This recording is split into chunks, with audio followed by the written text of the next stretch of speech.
$19,000, that's how much wealthy women reallocated away from designer handbags in just 1 year. In 2019, logomania ruled. Louis Vuitton monograms, Gucci double Gs, Chanel quilting everywhere. By 2024, those logos became toxic. Here's the paradox. Hermes Birkins are doubling in value while Chanel bags gather dust. Resale platforms are flooded with discounted Gucci. Travel spending is up 43% among the affluent. 6 case studies reveal where luxury status actually went. Louis Vuitton. The logo fatigue exemplar Louis Vuitton built an empire on instant recognition. The LV monogram dominated the 2000s and early 2010s as the ultimate accessible luxury flex. Celebrities carried Speedies.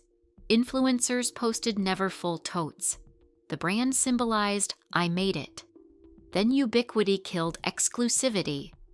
The brand expanded so aggressively that you could buy Louis Vuitton in provincial Chinese cities. What was once aspirational became commonplace. According to Bain & Company, luxury in China shifted from being in the show to being in the know, and LV's billboard branding suddenly felt unsophisticated. The numbers tell the collapse story. The RealReal's 2023 luxury consignment report showed Louis Vuitton resale prices fell 20% in just 90 days.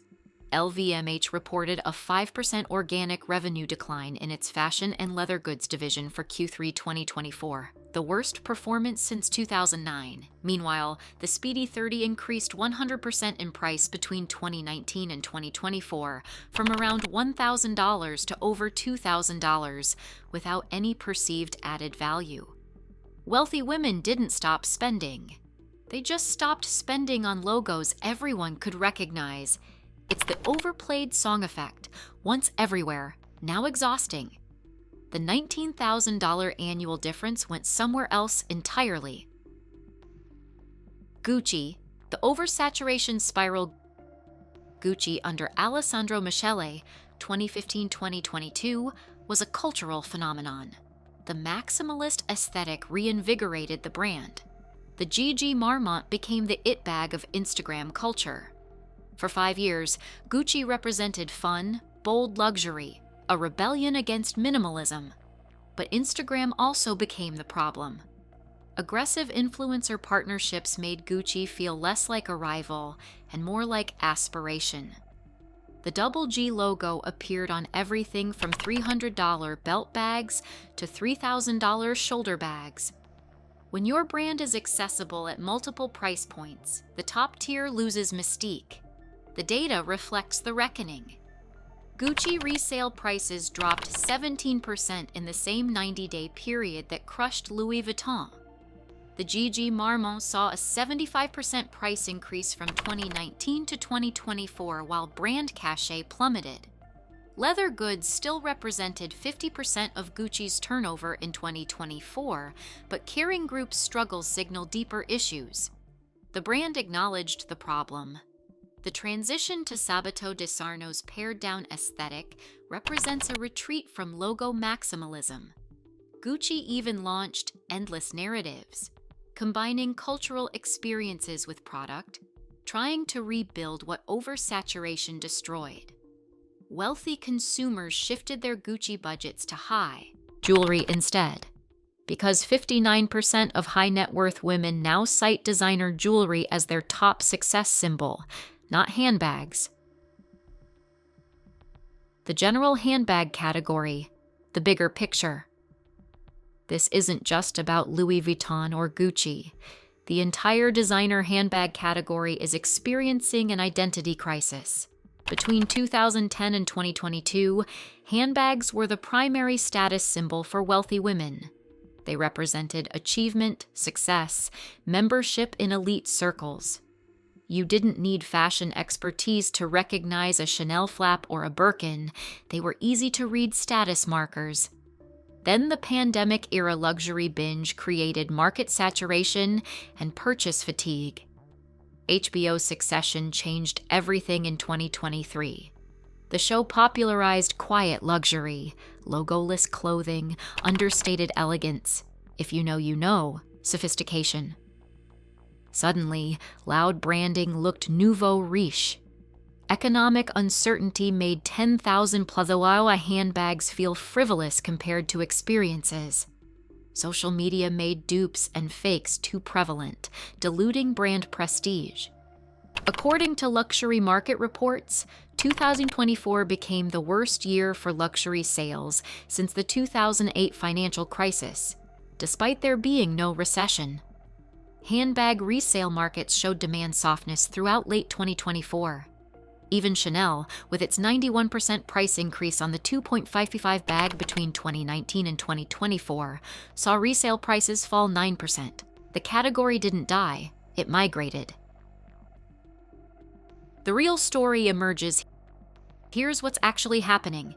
Status didn't disappear, it relocated.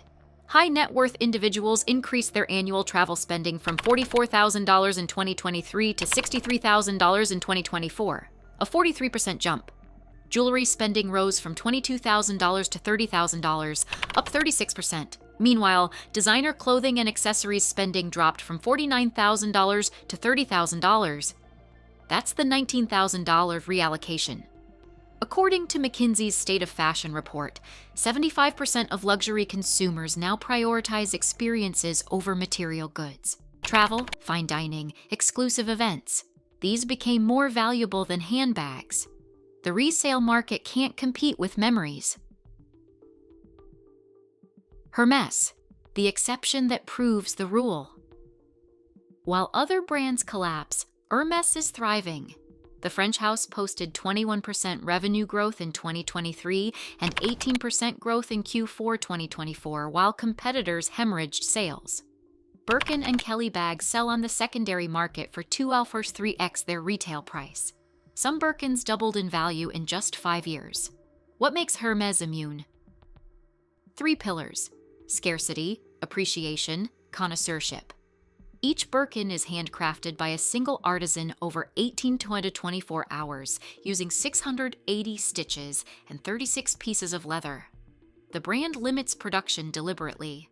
The infamous Hermès game, where even wealthy clients can only buy 1 quota bag per year, creates genuine scarcity in a world of manufactured exclusivity.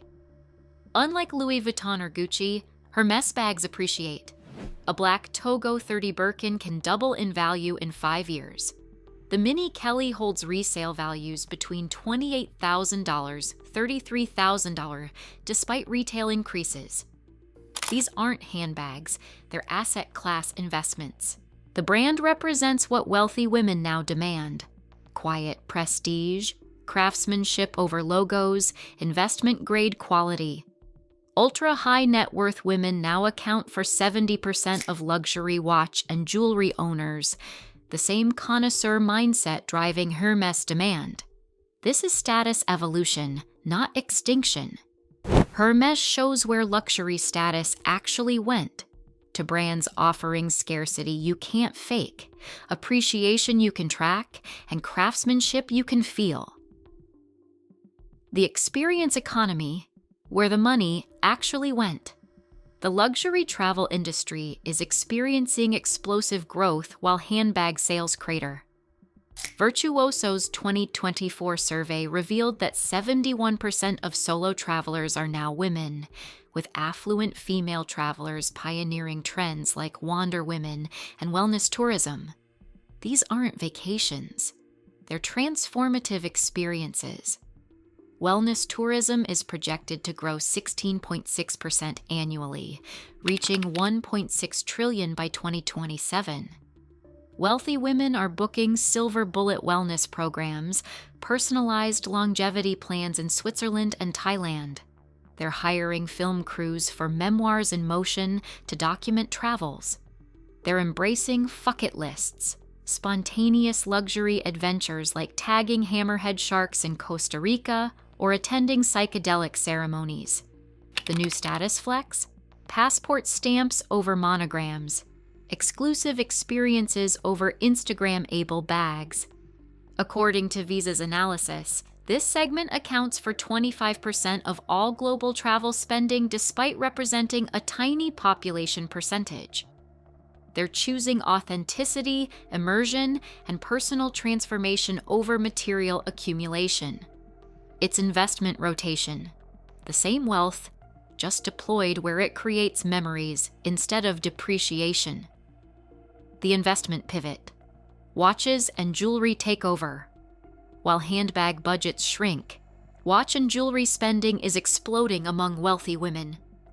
Forbes' study of 250 high-net-worth individuals found that 59% of women said designer jewelry is the most important symbol of success, compared to just 44% of men prioritizing luxury vehicles.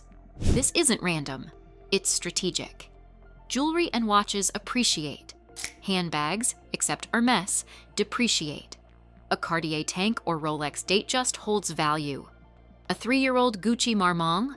The Real data shows 17% decline.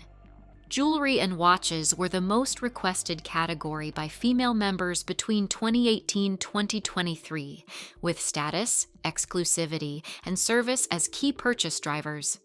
The quiet luxury aesthetic made watches the new status whisper. No logos, just craftsmanship. McKinsey's State of Fashion report confirms that hard luxury goods, jewelry, watches, and leather will likely be in demand, reflecting their potential investment value in tough economic times. Ultra-high net worth women now own 70% of luxury watches and jewelry. They're not abandoning luxury, they're becoming luxury connoisseurs, collecting assets that appreciate rather than accessories that announce.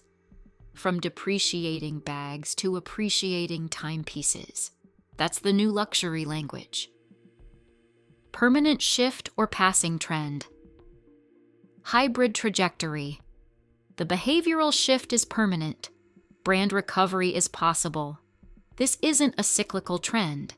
It's a fundamental reordering of luxury priorities driven by 4 converging forces. Logo fatigue. Ubiquity kills exclusivity faster in the digital age. Price inflation without value creation, 111% increases with no added scarcity. Experience economy takeover, 75% prioritizing experiences over goods, and investment mindset shifts, assets over accessories. The market is bifurcating. By 2027, only 2 luxury categories will command premium prices. Hermès-level exclusivity, radical scarcity, plus appreciation, plus craftsmanship, or transformative experiences, travel, wellness, adventure. Everything in between faces a reckoning. Predictions. 60-70% of high net worth luxury spending will be experiential by 2027. Handbags will shrink from 35-40% of luxury portfolios to just 15-20%. Logo-heavy brands must choose radical exclusivity or democratic accessibility. The middle ground, expensive but ubiquitous, is dead. In the know beats in the show. That's the new luxury rule. Rich women didn't abandon designer bags. They redefined what deserves their money. The logo-heavy, price-inflated, ubiquitous handbag is dead. Hermès-level scarcity or experiential ROI is the new luxury language. Which side of this shift are you on? Let me know in the comments below.